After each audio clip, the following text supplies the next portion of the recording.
नमस्ते दर्शकबिन। अमेरिकाको डिसी महानगर क्षेत्रबाट सञ्चालित अङ्कीय पत्रिका विद्युतीय पत्रिका इनेब्लिज.com मा हार्दिक स्वागत गर्न चाहन्छु। म विजय थापा। आज पनि अमेरिकी अध्यागमन र यसैको सेरोफेरोमा रही साप्ताहिक कार्यक्रममा म अधिवक्ता वनिता शर्मा दाहालसँग आधी घण्टाको समयमा हामी तपाईहरुसँग समक्ष कुरा राख्न चाहन्छौँ। तपाईहरुका जिज्ञासाहरूलाई सम्बोधन गर्नुहुनेछ। यसै सेरोफेरोमा रही फेरि यहाँहरूलाई पुनः हार्दिक गर्दै सबैभन्दा पहिले वनिताजी यहाँलाई इनेप्लिजमा हार्दिक स्वागत छ। नमस्ते। नमस्ते विजय भाइ अनि समस्त दर्शकबिन्दुहरुमा हाम्रो सबै न्यानो अभिवादन। हामीले यो साप्ताहिक रूपमा इनेप्लिज र दाहाल एन्ड एसोसिएट्सको तर्फबाट यो इमिग्रेसन सेगमेन्ट हामीले प्रस्तुत गर्दै आएको विगत 1 वर्षभन्दा बढीदेखि नै यहाँहरूलाई एउटा जानकारी गराउन चाहन्छु। हाम्रो कार्यक्रमको उद्देश्य इमिग्रेसन सम्बन्धी अपडेट्सहरू दिने हो। यो लिगल एडभाइस होइन, किनभने लिगल एडभाइस तपाईको आफ्नो केस स्पेसिफिक हुन्छ। तपाईलाई आफ्नो बारेमा आफ्नो केसको बारेमा जान्नु छ भने डिटेल तपाईले अटर्नीसँग कुरा गर्नुपर्ने हुन्छ। तर अहिले चाहिँ जनरल इन्फर्मेसन के भइराछ, तपाईले जनरल ध्यान दिनुपर्ने कुराहरू के हो भन्ने विषयलाई चाहिँ हामीले अगाडि ल्याउने गरेका छौँ। धन्यवाद। हजुर वनिताजी, अस्ति हैन गत हप्तामा हामीसँग 2-3 वटा केही जिज्ञासाहरू चाहिँ हामीले सम्बोधन गर्न सकेनौं। यदि तपाई दर्शकहरू आज पनि तपाई आउनु भएको छ भने तपाईहरुले अहिले नै सुरुमै राखिदिनु होला। त्यसो भयो भने हामी सुरुमै त्यो प्रश्नलाई लिनेछौँ र वनिताजीले यसलाई सम्बोधन गर्नुहुनेछ। हाम्रो दर्शक महानुभावहरू फेरि एकपल्ट ध्यान आकर्षण गराउन चाहन्छु।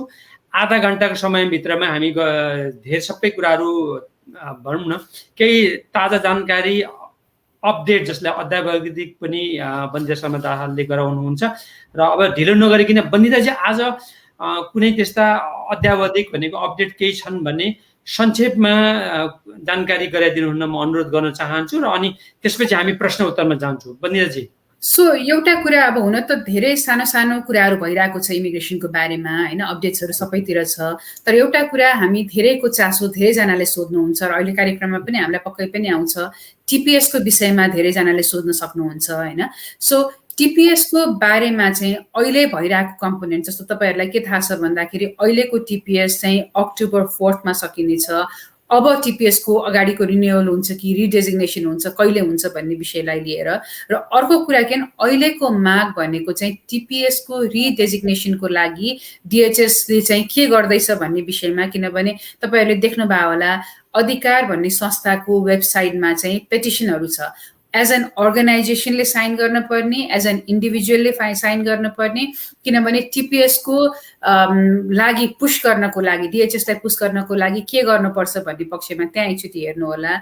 र एउटा चाहिँ किन टिपीएस को रिडेजिग्नेसन भयो भने विगतमा जस्तो 10,000 जना टिपीएस वाला हुनुहुन्थ्यो भने 2015 देखि अहिलेसम्म आउनु भएको एडिसनल 20,000 जना चाहिँ टिपीएस को फेरि उहाँहरूलाई पनि पाउन सक्नुहुन्छ। त्यही भएर रिडेजिग्नेसन एकदमै इम्पोर्टेन्ट छ र तपाईको रोल के छ त्यो बुझ्नु होला।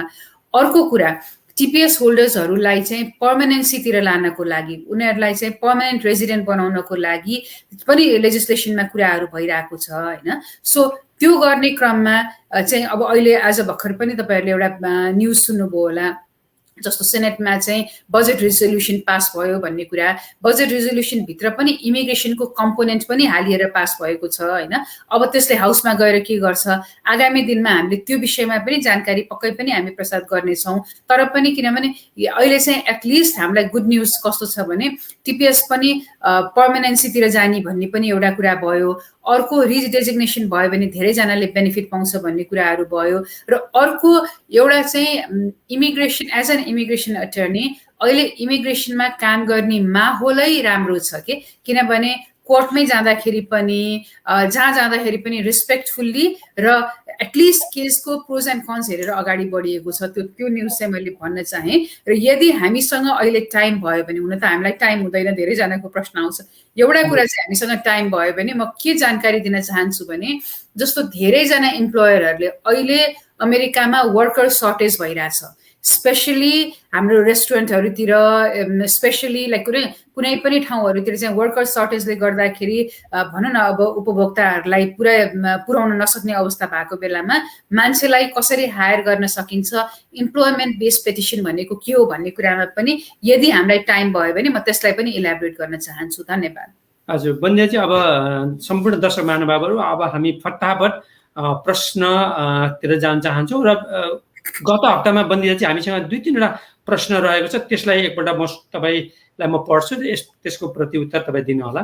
टोप बहादुर छेत्रीले चाहिँ सोध्नु भएको थियो, सर स्टुडेन्ट भिसामा 5 वर्ष पढिसकेका र ब्याचलरको फाइनलिस्ट गरिसकेका लागि अब के हुन्छ भनेर सोध्नुभयो। अनि त्यसैमा छ ग्रिन कार्डवालाको पहिलो नेपाल यात्रामा के कुराहरू विशेष ध्यान दिनुपर्छ होला, कृपया बताइदिनुहोस् न भनेर 2टा सोध्नुभएको छ। हजुर बन्दियाजी, पहिलो प्रश्नको लागि चाहिँ तपाईँले इम्प्लोयर खोजेर इम्प्लोयरले तपाईँलाई स्पोन्सर गर्न सक्नुहुन्छ, प्रोभाइडेड तपाईँ चाहिँ कहिले पनि आउट अफ स्ट्याटस हुनुभएको छैन र तपाईँले चाहिँ स्टुडेन्ट भिजामा रहेर नन इमिग्रेन्ट भिजाको भायोलेसन गरेर नन इमिग्रेन्ट भिजामा कुनै पनि कामहरू गर्नु भएको छैन भने चाहिँ तपाईँको इम्प्लोयरले चाहिँ लेबर सर्टिफिकेसनबाट फाइल गर्न सकिन्छ। यदि हाम्रो टाइम भयो भने म यसमा इलाबोरेसन पनि गर्ने प्रश्नमा छु। अर्को ग्रिन कार्डवालाहरूले अमेरिकाभन्दा बाहिर जहाँसुकै जाँदाखेरि पनि ध्यान दिनको पर्ने कुरा चाहिँ जेनरली एकचोटिमा चाहिँ 1 वर्षभन्दा बढी बाहिर बसियो भने चाहिँ अब्यान्डनमेन्ट भन्ने हुन्छ आफ्नो यहाँको स्ट्याटसलाई। र अर्को कुरा चाहिँ के भने इभन 6 महिनाभन्दा बाहिर बस्दाखेरि पनि सिटिजनसिप अप्लाई गर्दाखेरि इम्प्याक्ट हुन सक्ने भएर त्यो 2टा कुरा विचार गर्नुपर्छ। धन्यवाद। हजुर बन्दियाजी, अर्को एउटा जिज्ञासा छ, निरज जी चन्दले लेख्नु भएको छ, how long does it take to get visa after case goes to department of state for visa भनेर सोध्नु भएको छ। सो निरजजी, यो चाहिँ एकदमै लामो समयदेखि आएको जिज्ञासा हो। नर्मल सर्कमस्टेन्सेसमा चाहिँ कस्तो हुन्थ्यो भने युएससिआइएसले केस अप्रुभ गर्थ्यो, त्यसपछि 5 हप्तामा नेसनल भिजा सेन्टरमा जान्थ्यो। नेसनल भिजा सेन्टरले चाहिँ 60 दिन लाग्थ्यो डकुमेन्टहरू रिभ्यू गर्नलाई, र डकुमेन्ट कम्प्लिट छ भनिसकेपछि एम्बेसीमा जान्थ्यो। एम्बेसीमा लाइन कति छ त्यो हेरिकन चाहिँ युजुअली विदिन 2 मन्थ्स हुन्थ्यो। अहिले नेसनल भिजा सेन्टरले एभ्रिथिङ इज कम्प्लिट, म अब एम्बेसीमा पठाउँछु भनेर राखेको केस पनि पठाइरहेको छैन। एभ्री 60 दिनमा चाहिँ उनीहरूलाई यो case is ready to go भनेर फेरि होल्ड गरिरहेको अवस्था छ। धन्यवाद।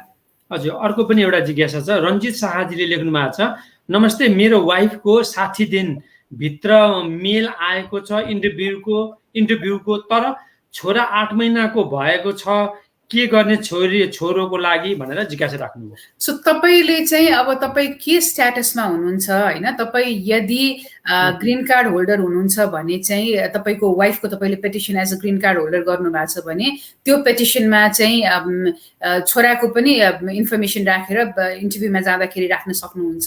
यदि तपाईँ सिटिजन भएर वाइफलाई मात्रै पेटिसन गर्नुभएको हो भने चाहिँ सिटिजनले चाहिँ बच्चाको लागि नयाँ एप्लिकेसन फाइल गर्न पर्ने हुनसक्छ।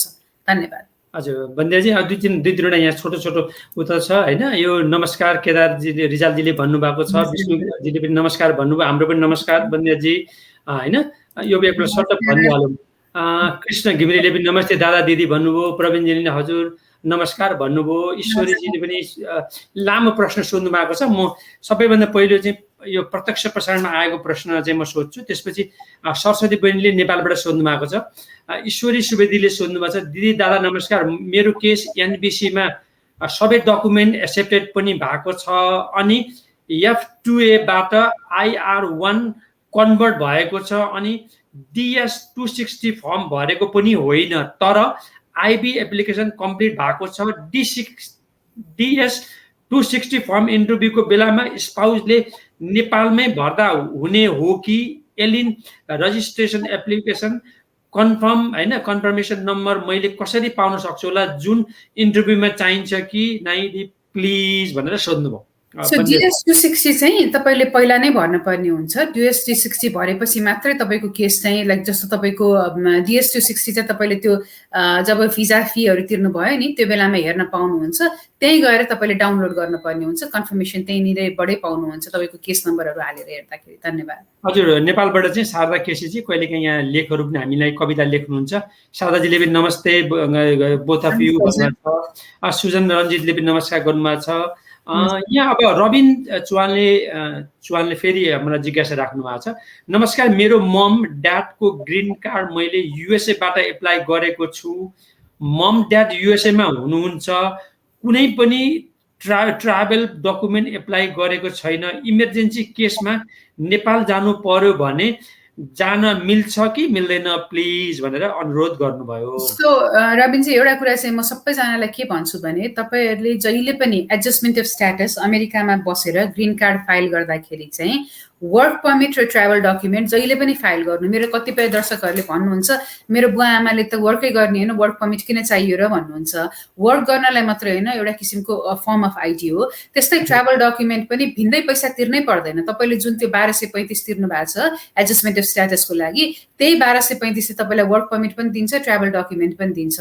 अनि वर्क पर्मिट आएपछि सोसल सिक्युरिटी पनि आउँछ। सो अहिले नै पनि, किनभने उहाँ यतिकै ट्राभल गर्नुभयो भने चाहिँ कस्तो हुन्छ भने उहाँले 485 लाई अब्यान्डन गरे जस्तो हुन्छ होइन, 485 त्यागे जस्तो हुन्छ।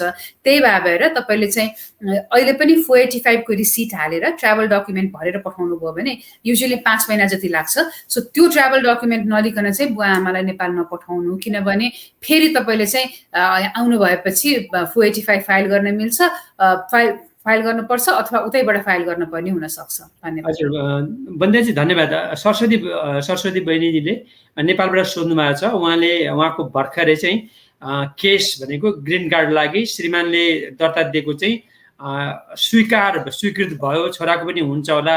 अनि एफिडेभिट फर्म भरेको अथवा पैसा चाहिँ के गरेर मैले यहीँबाट नेपालबाट तिरेको त्यो अब त्यसपछिको प्रक्रिया प्रोसेस के हुन्छ भन्नुभयो। त्यसैसँग के लेख्नु भएको छ भने तपाईँले अस्ति भन्नुभएको थियो नि एउटा आम्दानी चाहिँ कम्तीमा 18,000 हुनुपर्छ भन्दा अलिक कम जस्तो देख्यो उनीहरूले। 2 वर्षको ट्याक्स फाइल पनि छ। के भन्नुभएको छ नि, नमस्ते बोथ अफ यु म्याम, मेरो हस्बेन्डलाई कोभिडले राम्रोसँग काम गर्न सक्नु भएन, सो अबको को स्पोन्सर गर्दा मान्छे एउटै स्टेटको हुनुपर्छ कि अर्को स्टेटको भए पनि हुन्छ, इन्कमको लेभल कति हुनुपर्छ प्लिज भन्नुभएको छ। सो जेनरली चाहिँ के हो भने सरस्वती बहिनी, पहिलो कुरा त तपाईँलाई बधाई छ, किनभने तपाईँले हाम्रो यही प्रश्नमै कतिचोटि सोधिरहनु भएको थियो, तपाईँको केस अप्रुभ भएछ। सो अहिले 2021 को खाका अनुसार तपाईँको परिवारमा तपाईँको हस्बेन्ड भनौँ, तपाईँको बच्चा र तपाईँ 3 जना गर्दाखेरि चाहिँ इन्कम हुनपर्ने तपाईँको हस्बेन्डको चाहिँ 27,450 लगभग 28,000 इन्कम हुनुपर्ने हुन्छ होइन।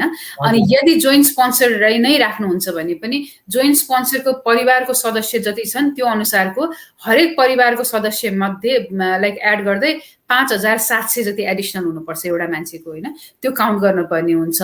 जुनैसुकै स्टेटको मान्छे भए पनि हुन्छ, आइदर ग्रिन कार्ड होल्डर अथवा सिटिजन मान्छेले चाहिँ जोइन्ट स्पोन्सर भर्न सक्नुहुन्छ। धन्यवाद। हजुर धन्यवाद सरस्वती बहिनी।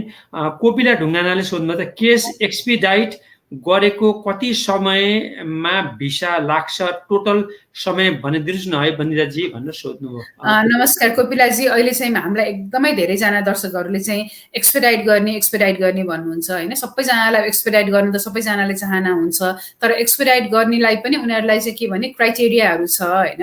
अब हेल्थ रिजनमा, मेडिकल रिजनमा अथवा अरू कुनै त्यस्तो अत्यावश्यक रिजनमा चाहिँ उनीहरूले एक्सपेडाइट गरेको मैले जानकारी पाएको छु। डेफिनेटली तपाईँले रिच आउट गर्न सक्नुहुन्छ, तर यति नै समय भन्ने छैन, किनभने यो चाहिँ उनीहरूको डिस्क्रिप्सनको कुरा हो। उनीहरूलाई यदि लाग्यो यो केस एक्सपेडाइट गर्न लायकको लाग्यो भने चाहिँ उनीहरूले गर्न सक्छन्। युजुअली लाइक किन एक्सपेडाइट गरिदियो भने 1-2 महिना हुनसक्छ, तर अहिलेको टाइम चाहिँ USCIS को डिले होइन, यति कुरा बुझ्नुहोस्। नेसनल भिजा सेन्टरको पनि डिले होइन। डिले के हो भने नेपाल एम्बेसीले केसको चाहिँ चाप धेरै भएको भएर र लिमिटेड इन्टरभ्यू भएको भएर धेरैजनाको गर्न नसक्ने अवस्था भएको भएर लामो ब्याकलग भएको हो। धन्यवाद। हजुर, त यहाँ हामीलाई राधिका श्रेष्ठजी एटोडाको न्यू जर्सीमा बस्नुहुन्छ, उहाँले पनि नमस्ते भन्नुभएको छ होइन। बन्देजी, यो अर्को एउटा चाहिँ सुधा साईले अलिक लामो प्रश्न सोध्नुभयो। मैले यहाँ देखाउन यहाँ गरिदिएँ भने अलिकति लामो छोपेर हुनाले त्यसलाई म लुकाएँ। उहाँले के भन्नुहुन्छ भने म F1 मा छु, भर्खर बिहे गरेको अनि लास्ट नेम स्पोजको राखेँ, हाम्रो म्यारिज सर्टिफिकेट आएको छैन, मलाई अहिले त्यो लास्ट नेम आफ्नो मात्र राख्न मात्र मन छ, के गर्नुपर्छ? मेरो भिसा सकिसके छ बट पासपोर्टको डेट बाँकी छ, यी मलाई पासपोर्टमा लास्ट नेम चेन्ज गर्न मन छ भने उहाँबाट गर्न मिल्छ कि नेपाल नै जानुपर्छ होला भनेर बन्दिराजी। सो अब यहाँ नेम चेन्ज गर्नलाई चाहिँ विभिन्न तरिकाहरू हुन्छन्। तपाईँले नेमै चेन्ज गर्नलाई चाहिँ कतिपय अवस्थामा कोर्टबाटै गर्ने पनि हुन्छ होइन। अब तपाईँ स्टुडेन्ट भिजामा हुनुहुन्छ भने तपाईँलाई चाहिँ त्यहाँ चोइसेसहरू दिएको हुन्छ। तपाईँको लेख्ने नाम के हो, अगाडिको नाम के हो एड गर्न सक्नुहुन्छ। अर्को कुरा तपाईँको एप्लिकेसन जब ग्रिन कार्डको अथवा सिटिजनसिपको एप्लिकेसन हुँदाखेरि पनि how do you want your name to be appear भन्दा एड गर्न सक्नुहुन्छ। अब तपाईँको किनभने पासपोर्टमै चेन्ज गर्ने हो भने त मलाई किनभने अब नेपालमा एम्बेसीसँग एकचोटि कुरा गर्नु मलाई जानकारी भएन, किन नेपाली पासपोर्टमा चेन्ज गर्नलाई चाहिँ डेफिनेटली अथोराइज अर्गनाइजेसन भनेको चाहिँ नेपाल एम्बेसीसँग एकचोटि कम्युनिकेट गरेर म्यारिज सर्टिफिकेट दिनुभयो भने मेबी उहाँहरूले गर्न सक्नुहुन्छ होला। एकचोटि उहाँहरूलाई रिच आउट गर्नु होला। धन्यवाद। अर्को जिज्ञासा छ प्रवीण घिमिरेले सोध्नु, नमस्ते, एसाइलम सम्बन्धी कुनै नयाँ अपडेट आएको छ कि छैन होला दिदी? केस नम्बरमा हेर्दा next step is an interview भनेर देखाउँछ। अब इन्टरभ्यू हुन कति टाइम लाग्न सक्छ? यो मेसेन्जरमा यो मेसेज आएपछि थ्याङ्क्स एन्ड रिगार्ड्स भन्नुभएको छ। नमस्कार हजुर। असाइलमको चाहिँ एउटा एकदम अस्तव्यस्त भनेको असाइलम हो। किन भन्दा असाइलमको टाइमलाइन ठेगान छैन। आज भर्खर म एउटा असाइलमको इन्टरभ्यूमा गएको थिएँ। उहाँहरूको चाहिँ कस्तो भने यो वर्षको आई थिङ्क मेमा फाइल गर्नुभएको थियो उहाँहरूले। मेमा फाइल गरेको केसको अहिले इन्टरभ्यू आएको थियो भनेपछि 3-4 महिनामै आयो। कसैको केस 5 वर्ष 4 वर्षदेखि लम्बिरहेको हुन्छ होइन। युजुअली हामीले यो कार्यक्रममा पनि भन्ने गरेको छौँ के भन्दा पहिला चाहिँ असाइलमको चाहिँ एउटा क्याटेगोरी देखाएर कुन इयरकोमा काम गरिरहेछ भन्ने कुरा हेर्न सजिलो हुन्थ्यो। सो हामीलाई अलिकति आइडिया हुन्थ्यो। अहिले चाहिँ 2018बाट चाहिँ के नियम आयो भने लास्ट इन लास्ट आउट भन्ने भएको भएर जो मान्छेको पछि फाइल गर्यो उसको अगाडि गर्ने भन्ने नियम आयो। त्यसमा पनि उनीहरूले त्यो भोल्युम म्याचअप गर्न सकेनन्। जस्तो आर्लिङटन या भर्जिनियामा म छु, भर्जिनियाको आर्लिङटन इमिग्रेसनमा मात्रै महिनामा 2000 भन्दा बढी असाइलम एप्लिकेसन पर्ने भएर ब्याकलग एकदमै धेरै छ होइन। सो त्यसले गर्दाखेरि चाहिँ ऱ्यान्डमली नै हुन्छ। सो मैले चाहिँ एउटा के भन्छु भने तपाईँले असाइलम फाइल गर्दाखेरि चाहिँ युजुअली आफ्नो भरको सबै डकुमेन्ट्सहरू राखेर फाइल गर्नु, किन कहिलेकाहीँ 2 हप्ता 3 हप्तामै पनि इन्टरभ्यू आउन सक्ने हुन्छ। सो प्रिपेयर्ड हुनुपर्ने हुन्छ। एटलिस्ट तपाईँले अब कुनै अवस्थामा उनीहरूले एक्सपेडाइट गर्छन्, तर नर्मल अवस्थामा चाहिँ ऱ्यान्डमली नै बोलाइरहेछ असाइलमको केसहरूमा। धन्यवाद। बन्दियाजी, अब हामीलाई थुप्रै जिज्ञासाहरू अलि लामा पनि आएको छ। हामी अलिकति द्रुत गतिमै जानु पर्ला। निरज जी चानले अघि पनि हामी सोधेको तर अलिकति फरक सोध्नु। Good evening ma'am, how long does it take to get visa after getting approve I-730 when check my status on USCIS it shows my case was in the Department of Visa Center भनेर भन्नुभएको छ। तपाईँले त्यहाँनिर visa सेन्टरको email address तपाईँलाई छ, उनीहरूलाई तपाईँले चाहिँ नोटिफिकेसन पठाउन सक्नुहुन्छ। उनीहरूले नै नोटिफाई गर्छ होइन। यसो नेसनल भिजा सेन्टर भन्दा पनि यो स्टेट डिपार्टमेन्टको भिजा काउन्सिलर डिपार्टमेन्टमा जान्छ। उनीहरूको timeline I think last time हामीले हेर्दाखेरि चाहिँ अराउन्ड कति 7 मन्थ अप्रुभलको 7 मन्थ जस्तो मलाई लाग्छ। तर मलाई सर्टेन भएन। तपाईँले इमेल पठाउनु भयो भने उनीहरू धेरै किन एटलिस्ट उनीहरूले चाहिँ रेस्पोन्स चाँडै नै गर्नुहुन्छ। धन्यवाद। हजुर बन्देजी, अर्को एउटा जिज्ञासा आयो। लक्ष्मी फुयालले सोध्नुभयो, नमस्कार, EB3 नन स्किल भिसा कसको भिसा हो होइन? कस्तो भिसा भन्नुभएको होला। कसको भिसा हो? यसको लागि एलिजिबिलिटी क्राइटेरिया के होला? नेपालबाट प्रोसेस गर्दा मिल्छ कि मिल्दैन? हजुरबाट क्लियर हुन पाए चाहन्छु भनेर नेपालबाट सोध्नुभयो लक्ष्मी फुयालजीले। सो कस्तो हुन्छ भने EB3 अब EB भनेको इम्प्लोइमेन्ट बेस्ड क्राइटेरियाहरूको भिजाहरू हो। EB1, EB2, EB3 अनि EB3 मा पनि सर्टेन रिक्वायरमेन्टहरू, त्यसपछि गएर स्किल्ड नन स्किल्ड भन्दै क्याटेगोरी गएको हुन्छ। त्यसको रिक्वायरमेन्ट भनेको चाहिँ इम्प्लोयर हुन पर्यो। जस्तो EB1 चाहिँ सेल्फ पेटिसन गर्न पाइन्छ, EB2 पनि सेल्फ पेटिसन गर्न पाइन्छ। त्योभन्दा तलको लागि चाहिँ एसेन्सियल कुरा के भन्दाखेरि इम्प्लोयर हुन पर्यो। इम्प्लोयरलाई मान्छे चाहियो। जस्तो मैले अघि पनि कार्यक्रमको हाम्रो सुरुमा भनेको थिएँ, अहिले अमेरिकामा चाहिँ धेरैजना कामहरूमा चाहिँ मान्छेहरू नभएर धेरै स्पेसली रेस्टुरेन्टहरूलाई चाहिँ धेरै इम्प्याक्ट परेको छ होइन। त्यस्तो केसहरूको लागि यस उहाँहरूले चाहिँ सुरु गर्न सक्नुहुन्छ। उहाँहरूले गर्ने प्रोसेसलाई चाहिँ लेबर सर्टिफिकेसनबाट सुरु गर्नुहुन्छ। त्यो भने चाहिँ के भने पहिला चाहिँ अब एउटा भनौँ न, एउटा ग्यास स्टेसनलाई एउटा मान्छे चाहियो अरे। ग्यास स्टेसनलाई मान्छे चाहियो भने यो यो क्यासियरलाई ग्यास स्टेसनमा क्यासियरलाई कति स्यालेरी दिने भनेर चाहिँ प्रिभेलिङ वेज पहिला डिटरमाइन गरिन्छ। त्यसपछि गएर अब त्यो डिटरमाइन भइसकेपछि रिक्रुटमेन्ट प्रोसेसहरू भयो, पत्रिकाहरूमा एड दिइन्छ मलाई यहाँनिर चाहिँ एउटा क्यासियर चाहियो भनेर, अनि कोही पनि मान्छेले अप्लाई गरेन अथवा अप्लाई गर्ने मान्छेको चाहिँ क्राइटेरिया पुगेन भने चाहिँ उनीहरूले चाहिँ लेबर डिपार्टमेन्टमा मैले ट्राई गरेँ, यो पनि गरेँ भएन, मलाई चाहिँ म फरेन वर्करलाई नै हायर गर्छु भनेर गर्न मिल्छ। त्यो बेलामा तपाईँहरूले आइडेन्टिफाई गरेको फरेन वर्कर अमेरिकामा छ भने पनि द्याट्स फाइन, बाहिर छ भने पनि द्याट्स फाइन। त्यसपछि लेबर सर्टिफिकेसन लिइन्छ। लेबर सर्टिफिकेसन लिइसकेपछि चाहिँ अमेरिकामा भएको रहेछ भने चाहिँ I-140 र एडजस्टमेन्ट अफ स्ट्याटस फाइल गरिन्छ यदि भिजा करेन्ट छ भने। बाहिर हुनुहुन्छ भने चाहिँ एडजस्टमेन्ट अफ स्ट्याटस फाइल गरिँदैन, I-140 मात्रै फाइल गरिन्छ र काउन्सलर प्रोसेसिङमा गइन्छ।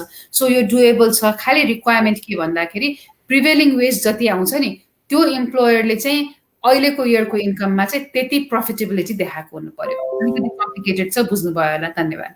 हजुर, भन्दै चाहिँ अर्को नि एउटा सरस्वतीजीले म एउटा भन्छु, सरस्वतीजीले के सोध्नुभयो भने अघि उत्तर दिएकोमा के सोध्नुभयो भने म्याम मेरो अङ्कल अमेरिकामा हुनुहुन्छ, उहाँले 2021 को फेब्रुअरीमा उहाँलाई स्पोन्सर गर्दा एउटा फ्यामिलीको 4 जना अमेरिका पुगे हैन। सो अब मलाई को स्पोन्सर गर्दा तिनीहरू काउन्ट हुन्छ या हुँदैन भनेर सोध्नुभयो। उहाँको डिपेन्डेन्टमा भएको मान्छेहरू काउन्ट हुन्छ सरस्वतीजी। धन्यवाद। धन्यवाद। अब नेउपाने एकैछिन मैले यहाँ बन्दियाजी नेउपानेजीलाई सोधेँ। हजुर, अलि लामो चाहिँ बन्दियाजी तपाईँ देख्न सक्नुहुन्छ नेउपाने कालिका। हजुर हजुर, उहाँले लेख्नु भएको if someone has a pending asylum status and EAD based on pending asylum status, can an employer file GC for him or her?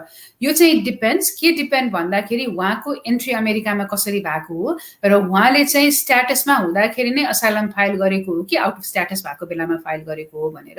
यदि स्ट्याटसमै हुँदाखेरि नै फाइल गरेको अवस्था छ भने चाहिँ फाइल गर्न मिल्छ हैन।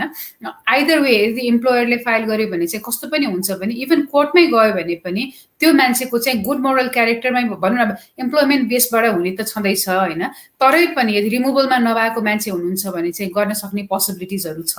तपाईको आन्सरको जिस्टमा उत्तर दिँदाखेरि। धन्यवाद।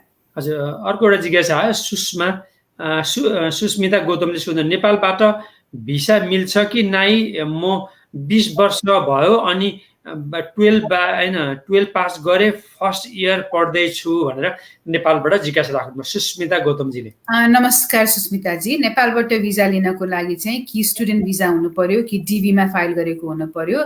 सर्टन क्राइटेरियाहरू मिल्यो भने चाहिँ उताबाट पनि आउन मिल्ने हुन्छ अथवा इम्प्लोयरको थ्रुबाट पनि आउन मिल्छ यदि क्राइटेरिया मिल्यो भने। धन्यवाद। हजुर, प्रकाश कणेलजीले नमस्ते बोथ अफ यु भन्नुभयो। नमस्कार प्रकाश।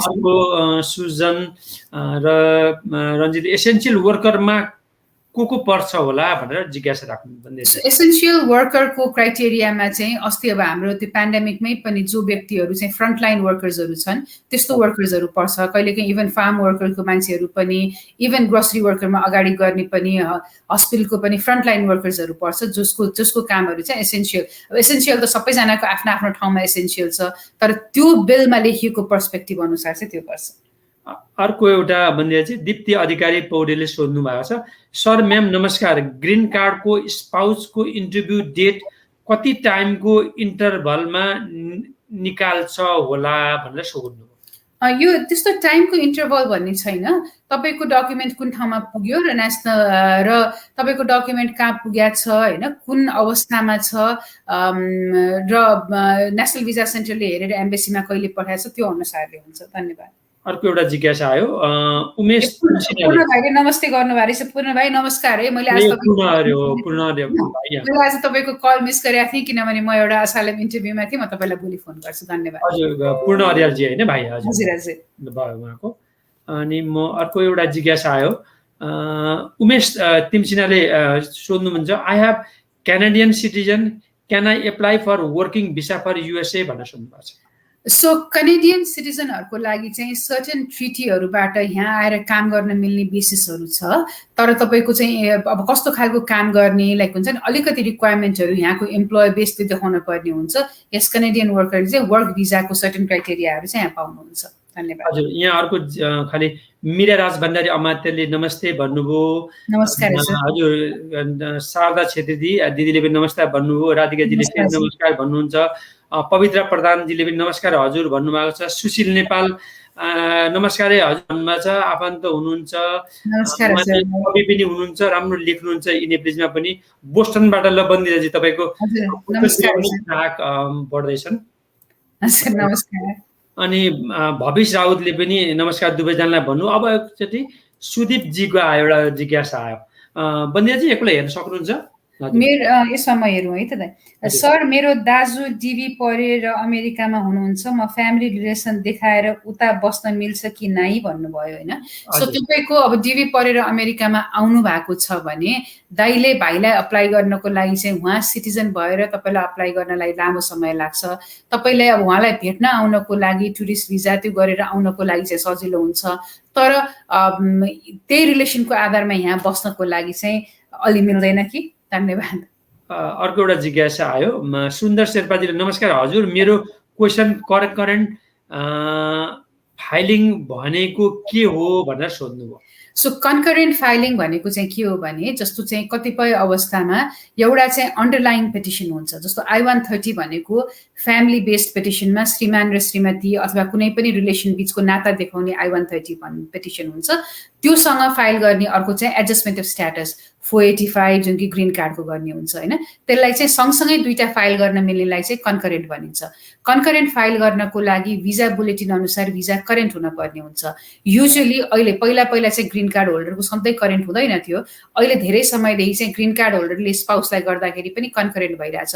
यो चाहिँ अमेरिकामा बसेको मान्छेहरूको लागि हुन्छ। नेपालमा बस्दाखेरि चाहिँ I-130 मात्रै फाइल गरेर काउन्सिलर प्रोसेसिङ गरिन्छ। अमेरिकामा बस्दाखेरि चाहिँ I-130 सँगसँगै 485 पनि फाइल गरेपछि 485 ले चाहिँ उहाँलाई यहाँ स्ट्याटस मेन्टेन राख्छ। I-130 ले मात्रै स्ट्याटस मेन्टेन राख्दैन।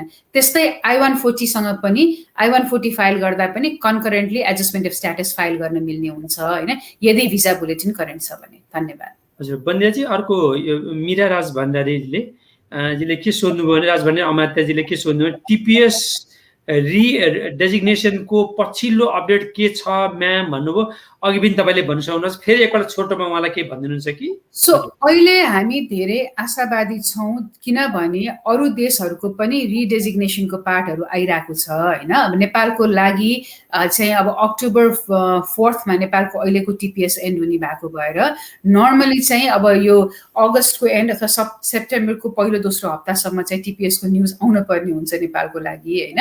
र रिडेजिग्नेसनको लागि पनि कतिवटा जस्तो अधिकार जस्तो अर्गनाइजेसनहरूले चाहिँ डिएचएसले चाहिँ के गर्छ भन्दाखेरि टेम्पररी हो नि, टिपिएस भनेर चाहिँ टेम्पररी मेजर 18 महिनाको लागि हो होइन। सो डिएचएसलाई नै रिच गरेर डिएचएसलाई नै किन जरुरी छ त? नेपालको अहिलेको कन्ट्री कन्डिसनमा, नेपालमा अहिले पेन्डेमिकले गरेको असर, नेपालमा भुइँचालो नै गरेको कुराहरू नै पनि क्लियर भएको थिएन भन्ने कुरालाई माग गरिरहेको भएर होपफुल छ। तर नआउन्जेलसम्म त आयो भन्न मिलेन।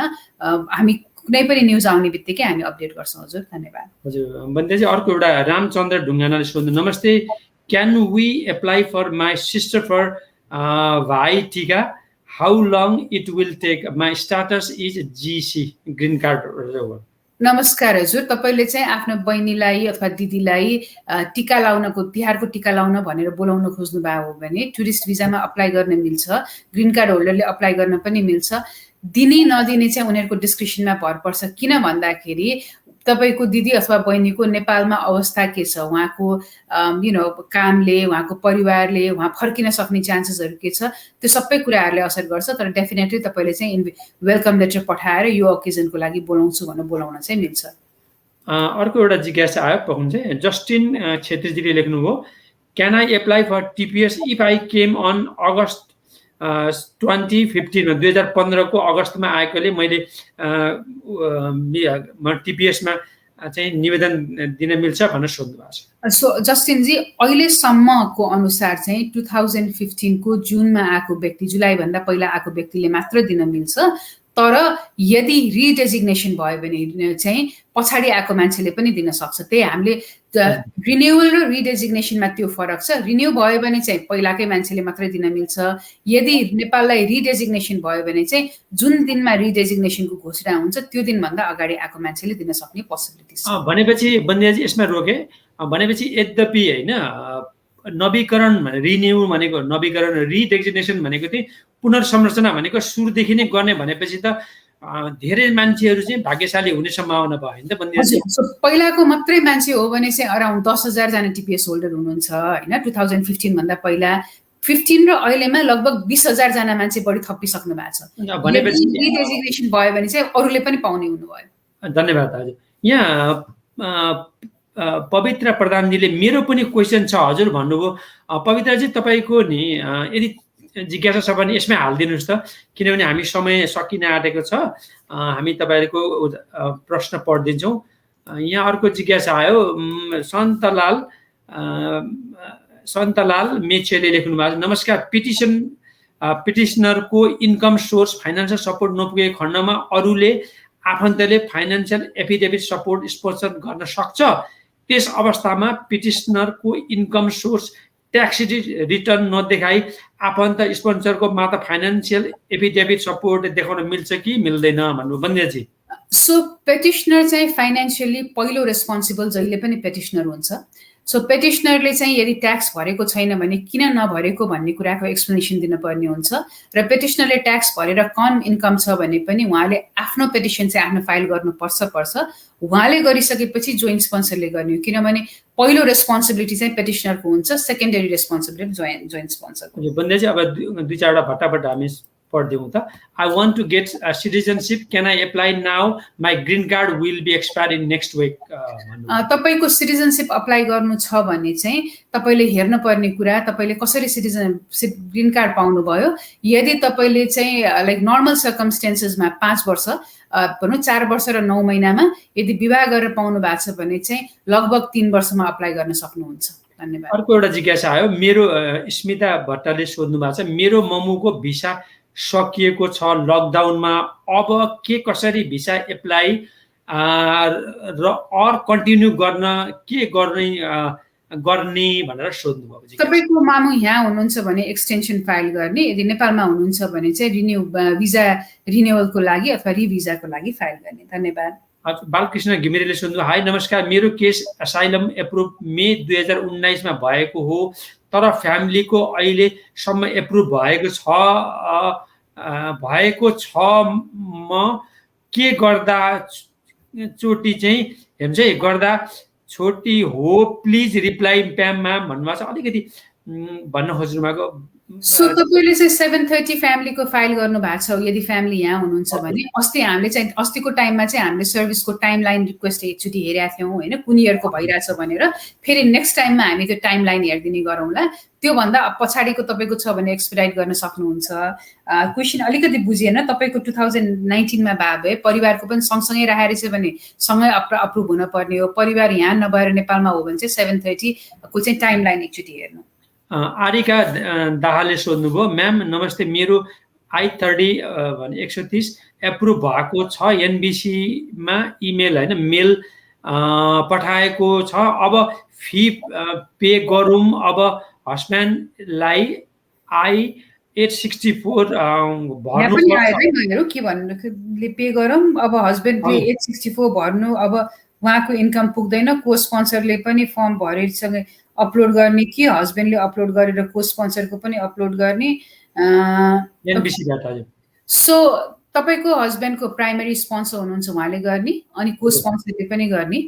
तपाईँको चाहिँ 45 डेमा एक्सपायर हुँदैन, 45 डे भित्रै गर्नुपर्छ भन्ने होइन। युजुअली त्यो केस आएको 1 वर्षभित्रमा चाहिँ एनबिसीसँग कम्युनिकेसन गर्नुपर्ने हुन्छ। अर्को एउटा चाहिँ सुदीप राजाले सोध्नु, मेरो दाजु डिबी पढेर अमेरिका हुनुहुन्छ, 4 वर्ष भयो, म फ्यामिली रिलेसन देखाएर जान खोज्छु मिल्छ कि मिल्दैन अघि हामीले यो प्रश्नको उत्तर गरे हो दाइ टुरिस्ट भिजामा तपाईँ आउनलाई चाहिँ ट्राई गर्न तपाईँले मिल्छ स्पोन्सर गर्न मिल्दैन तर यस ट्राई गर्न टुरिस्ट भिजामा दाइलाई भेट्न भनेर आउन चाहिँ तपाईँले मिल्छ बिमला बसाल भण्डारले फेरि सोध्नु सर म्याम नमस्कार मेरो हस्बेन्ड ग्रिन कार्डमा हुनुहुन्छ मेरो प्रोसेस 2019 मा क्यालिफोर्निया भिसा सेन्टरदेखि गरेको हो अहिले कुन इयरको काम भएको छ त्यो भिसा सेन्टरमा हेरिदिनु होला मैले 3 विकदेखि नै यो क्वेसन सोधेको छु हजुरहरू बिजी हुँदा हेर्दिन पोसिबल भएन आज चाहिँ हेरिदिनुहुन्छ कि भन्नु अस्ति हेरिदिनु भएको छ एकपल्ट भनिदिनुहोस् अस्ति हामीले हेरेको थियौँ भिजा बुलेटिनको सो म अहिले अब हाम्रो खास कार्यक्रमको टाइम सकिनै लागिसक्यो तैपनि म यो चाहिँ एकचोटि हेर्ने कोसिस गर्छु दाइ अरू क्वेसन सोध्दै गर्नु नि त मलाई प्रकाश नेपालजीले भन्दै विजयजी नमस्कार डिएनए कलेक्सनको लागि नेपालमा अमेरिकन दूतावास कहिले खुल्छ होला भनेर सोध्नुभयो त्यो चाहिँ नेपालमा आई बिलिभ अमेरिकन दूतावासले एउटा इमेलले हटलाइनै राखेर रहेछ एउटा डिएनए को लागि सो त्यसमा कन्ट्याक्ट गर्नुपर्ने हुन्छ होला किन मलाई नै पनि जानकारी भएन मेरै कतिजना क्लाइन्टहरू चाहिँ कुरिरहनु भएको छ हैन तर उनीहरूको एउटा इमेल एड्रेस डिएनए टेस्टिङको भनेर इमेल एड्रेस राखेको छ त्यो एकचोटि हेर्नुभयो भने अहिले क्यालिफोर्निया सर्भिस सेन्टरमा चाहिँ तपाईँको प्रश्न थियो सर म्याडम नमस्कार मेरो ग्रिन कार्डमा हुनुहुन्छ भनेर भन्नुभएको छ ग्रिन कार्ड होल्डरको क्यालिफोर्निया सर्भिस सेन्टरमा चाहिँ February 5, 2019 को केस भइरहेछ हस् धन्यवाद अब छिमे डोलकरले सोध्नुभयो नमस्ते मेरो हस्बेन्डको इन्टरभ्यू डेट 2 महिनामा स्केड्युल भयो र भएन भने र एनबिसीले इन्फर्म गर्छु भनेको थियो तर 2 महिना भन्दा पनि धेरै भयो सक्यो के इन्फर्मेसन आएको छैन सो के गर्नुपर्छ प्लिज लेट मी नो भनेर फेरि एनबिसीलाई एक्चुअली कन्ट्याक्ट गर्नु तर एनबिसीले मेरो धेरैजना क्लाइन्टहरूलाई चाहिँ 60 डेजमा कन्ट्याक्ट गर्छु भनेर फेरि अर्को 60 डेजमा कन्ट्याक्ट गर्छु भनेर फेरि सेकेन्डरी इमेल पठाएको छ तर पनि लेख्नु किनभने I been waiting all this time 2 महिना भयो भनेर एकचोटि सोध्नु हजुर बन्देजी अब सादा दिलले सोध्नु भएको छ छेत्रीजीले नमस्कार म पनि आज एउटा जिज्ञासा सोध्न लागेको छ मेरो ठुलो छोराले भाइको सपरिवार र बहिनीको परिवार भरेको 2007 मा सिभिलिङ गर्दा उनीहरूको छोरी 10-12 वर्षका थिए अहिले उनीहरूको आमा बुवाको पैसा तिरे 2वटा छोरीको आएन कोरोनाकोले गर्दा लामो समय लाग्यो कि उनीहरूको हुँदैन कि के उपाय छ कि भनेर सोध्नुभयो सो एउटा म्याथ छ त्यो म्याथलाई चाहिँ चाइल्ड स्ट्याटस प्रोटेक्सन एक्ट भन्छ त्यो अनुसारले एम्बेसीले चाहिँ हिसाब गर्छ त्यो हिसाब गरेर यदि उनीहरूको वर्ष चाहिँ 21 वर्षभन्दा कम छ र नेसनल र युएससिआइएस को डिले भएको रहेछ भने चाहिँ उनीहरूलाई भिजा दिने तरिका हुन्छ नत्र भने चाहिँ उनीहरू एज आउट हुन सक्छन् हजुर धन्यवाद हजुर बन्याजी अब हामीसँग टाइम छैन अब 2-3वटा चाहिँ छोटोमा उत्तर हामी दिने प्रयास गरौँ त्यसपछि अनि 3टा चाहिँ हामी अर्को हप्ता राख्छौँ सुनिता बस्नेतजीले सोध्नुभयो नमस्कार म सिटिजन हो मेरो दिदी बहिनी र भाइ सबै म्यारिड हुनुहुन्छ मैले ग्रिन कार्ड एप्लाई गर्न मिल्छ कि मिल्दैन मिल्छ भने कति समय लाग्छ एन्सर दिए आभारी हुने थिए भन्नुभयो सो सिब्लिङ पेटिसनमा चाहिँ तपाईले रिगार्डलेस अफ म्यारिटल स्ट्याटस दिदीबहिनी दाजुभाइको विवाहको स्ट्याटस जस्तो सुकै भए पनि तपाईले अप्लाई गर्न मिल्छ अहिले 2007 को केस भइरहेछ 15 वर्ष लाग्छ तर तपाईले अप्लाई गर्नुभयो भने उहाँहरूको श्रीमान श्रीमती अनि त्यसपछि बच्चा बच्ची पनि 21 वर्षभन्दा मुनिको बच्चा बच्ची पनि आउन पाउँछन् धन्यवाद अर्को कृष्ण बरालजीले सोध्नुभयो इडिबी 2020 को सेकेन्ड लेटर आएको छ बट इन्टरभ्यू हुन्छ कि हुँदैन भनेर सोध्नुभयो इन्टरभ्यूलाई चाहिँ त्यही अब एम्बेसीले नै अब उनीहरूले कसरी खोल्छ एम्बेसी किन अब सेप्टेम्बर 30 भित्रमा हुनुपर्ने हुन्छ हैन एम्बेसीमा नै डिपेन्ड गर्छ एम्बेसीले कसरी प्रोसेस गरिरहेछ भन्ने कुरा धन्यवाद हजुर सरोज भुसालले सोध्नु ग्रिन कार्ड होल्डर एन्ड सिटिजनले कति समय नेपालमा गएर बस्न मिल्छ के गर्नुपर्छ भनिदिनु होला भन्नु सोध्नुभयो सिटिजनलाई मतलब छैन सिटिजनले चाहिँ खाली नेपालको भिजा लिन पर्यो ग्रिन कार्ड होल्डरले नेपालको भिजा लिन परेन ग्रिन कार्ड होल्डरले चाहिँ 1 वर्षभन्दा बढी जानु छ भने रिएन्ट्री पर्मिट लाएर जानु पर्यो 1 वर्षभन्दा कम चाहिँ गएर आउन मिल्छ तर 6 महिना भन्दा कम रहेछ भने चाहिँ सिटिजन यहाँ सिटिजनशिप अप्लाई गर्दालाई प्रब्लम हुँदैन बन्देजी अब अन्तिम जिज्ञासा अलिकति अभिरुचिपूर्णै छ विक्रम शेषले भन्नुभयो नमस्ते सर म्याम मसँग जीसी छ मैले 1 इयर अगाडि कोर्ट म्यारेज गरेको काठमाडौँ डिस्ट्रिक्ट कोर्टमा एज अ रिलेसनसिप भएको 7 इयर भयो बट मैले सिन्दुर पोते गरेर म्यारेज गरेको छैन अब हैन बापको फोटो छैन होइन, उहाँको छैन, बट एज अ कपालको फोटो धेरै छन् मसँग, मैले एप्लाई गर्दा म्यारिज सेरेमनीको फोटो छैन, एप्लाईमा कुनै प्रब्लम हुन्छ कि हुँदैन, एप्लाई गर्दा एप्रुभ हुन्छ कि हुँदैन म्याम भनेर अलिकति जेनरली कस्तो हुन्छ नि, विवाह भने मान्छेको एकदमै पर्सनल कुरा हो, हरेक मान्छेले विभिन्न किसिमले गर्छ। नेपालमा पनि धेरै जात जातिहरू हुनुहुन्छ, जस्तो सुकै किसिमले बिहा गर्दा पनि हुन्छ। युएसए जस्तै प्रब्लम पर्दैन, जतिसुकै सानो ठुलो भए तापनि। नेपालमा इन्टरभ्यूको बेलामा चाहिँ सोध्न सक्छ, किन नेपालको मान्छेहरूलाई चाहिँ अब तपाईँहरूको फेमिलियर हुने भए भएर यो प्रोसेस कसरी हुन्छ, के हुन्छ, अथवा कुनै कुनै बेलामा चाहिँ तपाईँ कतिपय अवस्थामा मेरो एकचोटि क्लाइन्टलाई परेको छ, उहाँहरूको चाहिँ अन्तर्जातीय विवाह भएको रहेछ, परिवारले नै मन्जुरी नभएको, एम्बेसीले परिवारलाई घरमा सोधेर विवाह भएको हो कि होइन भन्दा बुवा आमाले होइन भनिदिनु भएछ। सो युजुअली चाहिँ कस्तो हुन्छ नि, यहाँ युएससिआइएसलाई मतलब हुन्न, तर डकुमेन्टेसनहरू, अरू डकुमेन्टेसनहरू, तपाईँहरूको जोइन्ट, तपाईँहरूको बोनाफाइड, तपाईँहरूको कम्युनिकेसनको, साथीभाइको एफिडेभिटहरू टन्न राख्नु होला। धन्यवाद। बन्ध्याजी, दर्शक महानुभावहरूलाई पनि भनौँ, यहाँ हामीसँग थुप्रै जिज्ञासाहरू आएको हुनाले अस्ति जस्तै हामीले 3वटा 4वटा प्रश्नहरू चाहिँ बाँकी रहेको जसलाई सम्बोधन गर्न नसकेकोलाई हामी अर्को हप्ता फेरि बुधबार 8 बजे एक कार्यक्रममा भनेछौँ। बन्ध्याजी, अब तपाईँ के भन्न चाहनुहुन्छ? एउटा दुईटा केही छ भने हामी लिन सक्छौँ होइन? धेरै क्वेसनहरू छ, किनभने कसैलाई छुट्याउनु भन्दा पनि हामीले चाहिँ टाइम स्पेसिफिक गर्छौँ। मेबी नेक्स्ट टाइमदेखि चाहिँ लाइक अब हामीले अघिल्लो हप्ताको क्वेसन भन्दा पनि, अपडेट भन्दा पनि यसैमा फोकस गरौँला। सो लाइक युजुअली चाहिँ लाइक हाम्रो टाइम भन्दा 10 मिनट्स भइसक्यो होइन। अझै पनि प्रश्नहरू आएको हुनाले चाहिँ यो निरन्तर नरोकिनेले घन्टौँसम्म जानुपर्ने अवस्था पनि देखिएको हुनाले दर्शक महानुभावहरू, तपाईँहरूले प्रत्यक्ष प्रसारणमा जोडिनु भएकोमा मुरी धन्यवाद यी नेप्लिज र दाल एन्ड एसोसिएटको तर्फबाट धन्यवाद दिन चाहन्छु। र आगामी दिनमा तपाईँका जुन मैले विक्रम श्रेष्ठ पछिका जिज्ञासाहरूलाई चाहिँ म यसलाई मिलाएर राख्नेछु। अर्को पटक आगामी बुधबार हामी सुरुमै उहाँहरूको प्रश्न लिनेछौँ होइन बन्ध्याजी? त्यही गर्ने, त्यही गरौँ। सरी, तपाईँहरूको प्रश्नको म के गर्छु भने, आई नो तपाईँहरू सबैजनाले हेर्नु भएको छ, यदि यो कार्यक्रम पछि पनि म यहीँ गएर पनि आन्सर दिन चाहन्छु। आई नो कि तपाईँहरूले अब क्वेसनहरू सोद्धाखेरि सबैजनाको आन्सर आओस् भन्ने त चाहनुहुन्छ होइन, हाम्रो टाइम लिमिटेसनले गर्दाखेरि हो। तर प्लिज माइन्ड नगर्नु होला, हामी एक्सपेडाइट एकदमै छिटो म बोल्न खोज्दाखेरि पनि कतिवटा भनौँ न, अब हामीले 20-25वटा क्वेसनको आन्सर भन्दा बढी दिन सक्ने भएनौँ, तर म आई ट्राई टु आन्सर, यहीँ पनि म आन्सर गर्न कोसिस गर्छु हजुर। धन्यवाद। यति भन्दै हामी आजको लागि यो साप्ताहिक अमेरिकी अध्यागमन र सेरोफेरोको कार्यक्रम यही समाप्त भएको जानकारी गराउँदै म पनि बिदा चाहन्छु। शुभरात्रि अमेरिका, नेपाल चाहिँ शुभ बिहानी। बन्ध्याजी नमस्ते, धन्यवाद। नमस्कार हजुर, धन्यवाद।